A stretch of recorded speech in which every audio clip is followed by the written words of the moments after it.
Good morning and welcome to another session on human resource management.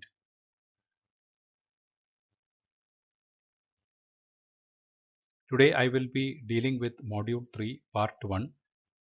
Myself Dr. Jacob, Director, Naipunya Business School. Today I will be talking to you from Module 3 and the topics which will be covered are placement, induction and internal mobility of human resource, promotion and demotion. Now when it comes to induction, induction is the last activity in relation to a newly employed person before he is sent for training. So it is an introduction to the employee, to the job and to the organization. And the primary purpose of the induction program is to sell the company to the new employee so that he will be satisfied. He will not have any plans for leaving the organization. He will be well versed about the organization. So a induction program should include all these aspects. So the induction program should be planned in such a way that the employee gets a fair idea about the organization as well as the position in which he works and his colleagues also. Neglect of area in the area of induction and orientation may lead to high labor turnover, confusion, wasted time and expenditure, because you would find that the employee is never comfortable with his colleagues or in his position, and he may have confusion, wasted time for both organization as well as the employee, as well as the expenditure which has been spent for recruitment as well as for selection. What are the characteristics of a good induction program? A good induction program should cover the following: the company, its history and products, process of production and major operations involved in workers' job. So here the company should talk about the promoters, how they have started this company, what is the vision of the promoters, what is the mission of the promoters, what are the objectives and goals of the company, what are the products that they produce, and what are the benefits that they have given to the community as well as to the employees also. The induction program should also address issues regarding hazards, especially if it is a production oriented company. Hazards are likely to be there, so the induction program should also talk about the problems associated with working machines and the hazards, or even to some extent the maintenance of those machines also. The third one in the induction program should be the structure of the organization and the function of various departments. This will give a fair idea for the employee to communicate with different people in the organization or with various departments and to understand the hierarchy of the company. Similarly, employee's own department and the job and how he or she fits into the organization. So they should also be inducted in such a way that they have connections with they have established a rapport with the supervisor as well as the colleagues also. Terms and conditions of service, amenities and welfare facility. So these are another information especially regarding provident fund, medical insurance, welfare facilities which are already available in the company. Rules and regulations governing hours of work, overtime, safety and accident prevention, holidays and vacations, methods of reporting tardiness and absenteeism. The employee should be aware about how to work, what is the timing for work, what is the overtime, what are the safety and accident prevention strategies, holidays that he would be available for, that vacations that is available, which is available for him or her. Similarly, grievance procedure and discipline. If there is any complaint, where should the employee reach to? That also should be covered in grievance procedure. Social benefits and recreational, like clubs, programs, what all celebrations happening, opportunities and promotions like transfer, suggestion schemes and job satisfaction also. Now this specifically talks about career planning and succession planning, also executive development, which are all important for the employee to stick on with the organization. What are the steps in the induction process? An induction program consists primarily of three steps. General orientation by the staff. It gives information about all the general information about the company, including the history and the operations of the firm. Second one is the specific orientation by the job supervisor. The employee is shown the department, his place of work, the purpose to enable the employee to adjust to this work environment, meet his or her colleagues, and similarly to get information regarding the facilities available in the department, as well as on the job as to where all he should be able to collect equipments or maybe applications or forms so as to complete his work. Follow-up orientation. This can be done after a week or 6 months to find out whether the employee has adjusted or been able to understand the work. Now comes actually the placement. Now the placement, the employee is kept in the department, and this implies matching the requirements of the job, the qualification of the candidate. Let us say that the person, the employee is good in computer skills. So here we have to look at the department skills, employees of the other employees of the department, and find out what are the skills that these people have, and how is it compared with the person. And based on that, the employee can be given opportunities to work on computer skills because he is a computer expert. So this will provide actually more job satisfaction to the employee. Placement is highly significant in HR process because it improves employee morale, helps in reducing employee turnover, reduces absenteeism, reduces accident rates, as well as in avoiding a misfit between the candidate and the job. So once he is satisfied with his job, he does it extremely well, and his motivation level also goes up. He gets his job based on his skill or based on his competence. Finally, it helps a candidate to work as per the predetermined objectives of the organization. So here actually placement will give an opportunity for the candidate to understand what are the objectives of the organization and how he or she can contribute to the objectives. Now we come to internal mobility in human resource. What is internal mobility? Internal mobility is the movement of employees from one job to another, vertically or laterally within an organizational structure. Now here an employee moves from one level to another level, or from one job to another job, or from one department to another department, or from another job in the another location, or maybe in a different country. They are all called as internal mobility, and they may be called as different names like promotion, demotion, transfer, and other, and even moving out of the, or even discharge also. Okay, now that is what I have mentioned here, that internal mobility is a cluster comprising of promotion, demotion, transfer, and separations or discharge.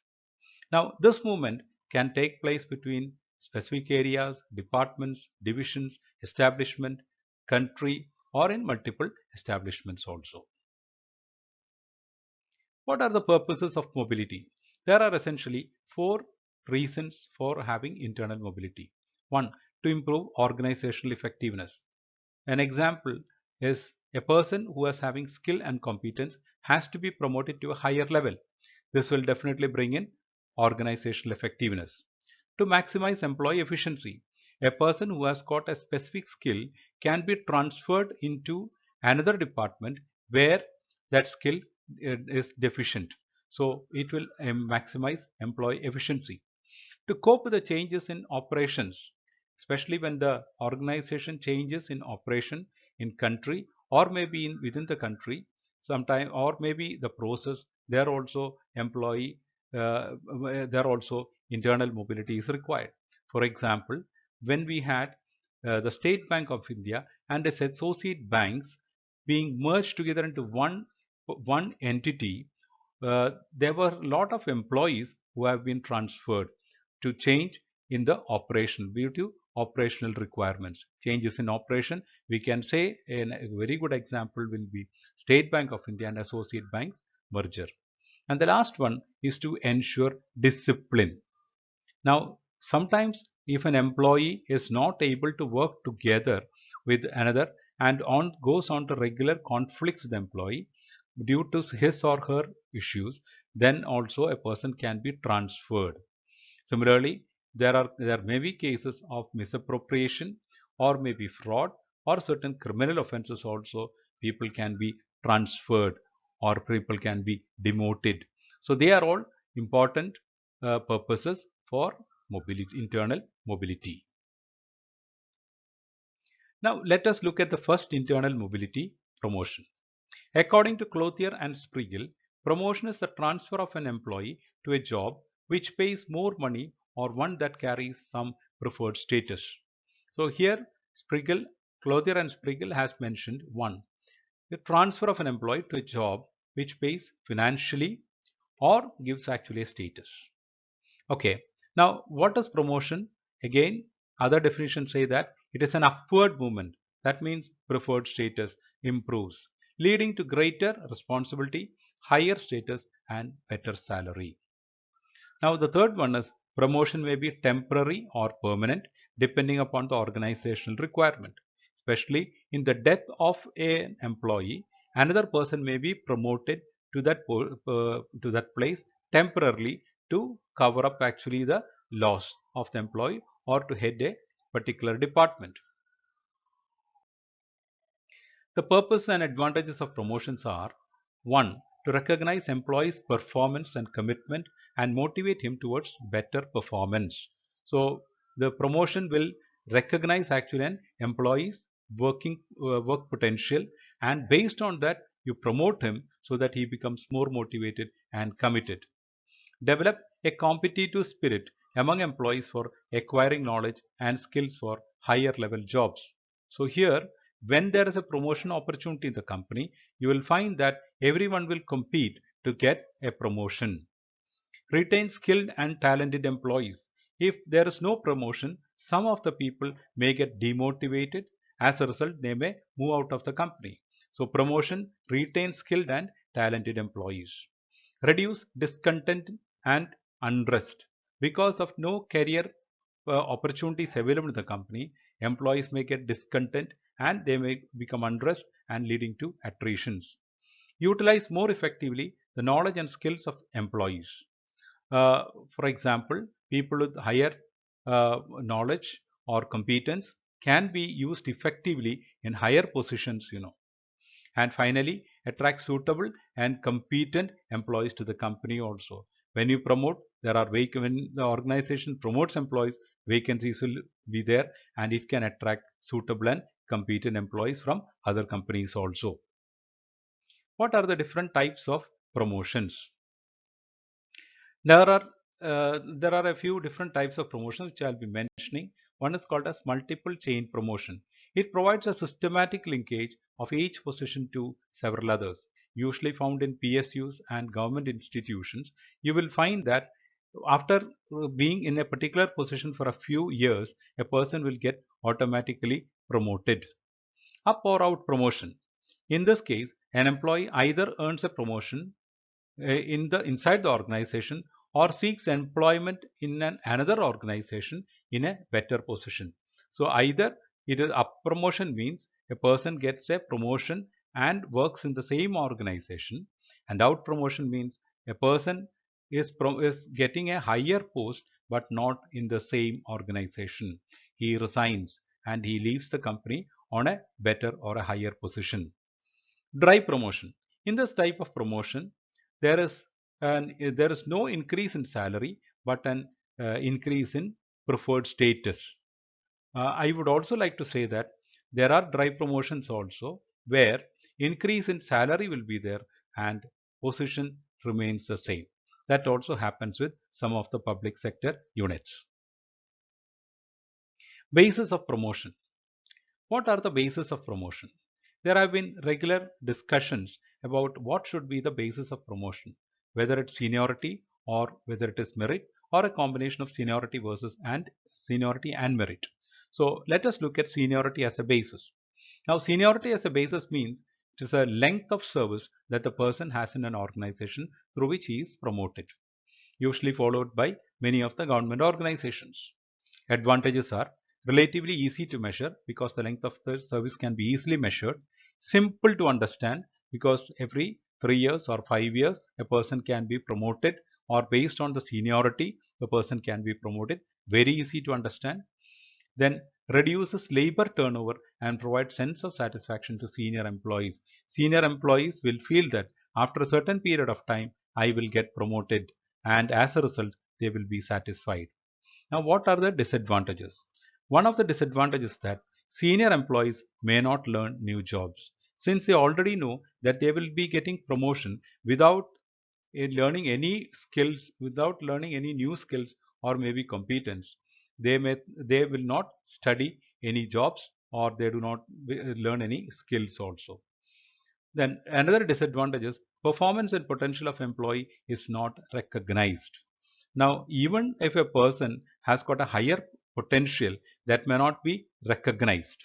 Why it is not recognized is because it follows the time, it follows the relative length of service. And the last one is it kills ambition and seal of performance of junior employees. Junior employees who have got better skills, better talent may not get promoted. As a result, it will kill the ambition and seal for performance. Now, merit as a basis. Merit means what? It means knowledge and skills and performance recorded of an employee. Now, if this is a basis for promotion, the advantages are motivates competent employees to work hard. Competent and skill-oriented employees will work hard because they know that they will get promoted. Helps to maintain efficiency by recognizing talent and performance. Now, you would find here that when a talent is recognized, definitely efficiency will be there and performance also will be there. Merit as a basis is usually followed by majority of the private organizations. Disadvantages: difficulty in judging merit. What is the type of assessment that you used? Whether it is a biased assessment or not, all these things can be a difficulty in judging the merit. Past achievement may not denote future potential. A person may perform very well in the current post, but when you get promoted, need not be. That is also an issue. Senior employees may feel insecure because they may feel that if they do not have any skill, or if they are not able to make any performance, they may think that they will lose their job. As a result, they become insecure. Now, the third option is seniority come merit as a basis. Now, seniority and merit, since both of them suffer from certain limitations, the ideal is to have a combination of both seniority and merit. Suggestions are: 1. Minimum length of service may be prescribed. So, if you want to get promoted, a person should have a certain minimum length of service in that particular post, 3 years or 5 years. Second one, relative weightage may be assigned to the seniority and merit. Seniority can be given certain points, and merit also can be, and work performance or merit also can be given certain points, and create a rank list of all the employees. Employees with the minimum performance record and qualification should be treated eligible for promotion. Now, what you can do is create actually a data sheet in which the length of service, as well as the performance standard expected. According to the standard, what is the performance that he has done can be considered, and based on that, seniority come merit can be utilized. Then the next type of internal mobility is called as demotion. Now, Beach 1975 defines demotion as the assignment of an individual to a job of lower rank and pay, usually involving lower level of difficulty and responsibility, or in other words, lowering his salary as well as lowering his position is called as demotion. Demotion is used as a disciplinary measure. It is not always used, but it is used as a disciplinary issue, especially when the employee has violated the rules, violated has as a bad conduct, has the employee has got poor attendance record, and it is an insubordination, or in other words, he does not respond to his subordinates. Causes of demotion. Demotion may be caused by any of these. There are certain causes which are environmental in nature, and some of them can be from the employee side. Adverse business conditions. Now, if the company does not have a very good achievement record, or maybe profits are getting affected due to recession or any of the external reasons, they may demote an employee in order to reduce the salary. Incompetency of the employee. An employee may be promoted, but in the promoted post, he may not be able to survive because he is not able to perform in a required standard. As a result, a person may be demoted. Technological changes. When the employee is unable to adjust with technological changes made by the company, for example, the company has installed a new software and the employee is not able to learn in that position, then the employee may be demoted back to his place. And the disciplinary measures also, especially in case of fraud, misappropriation, criminal cases, a person may be demoted. An employee may be demoted due to variety of reasons, especially arising out of fraud, misappropriation, or crime records. I hope you remember there are certain cases which has happened in Kerala also, where a person has been demoted based on disciplinary measures. So thank you very much for being in this class and listening to the lecture on internal mobility. If you have any clarifications, you can always log into Naipunya Business School and contact the head of the department or the director of Naipunya Business School for queries on the subject. Thank you very much.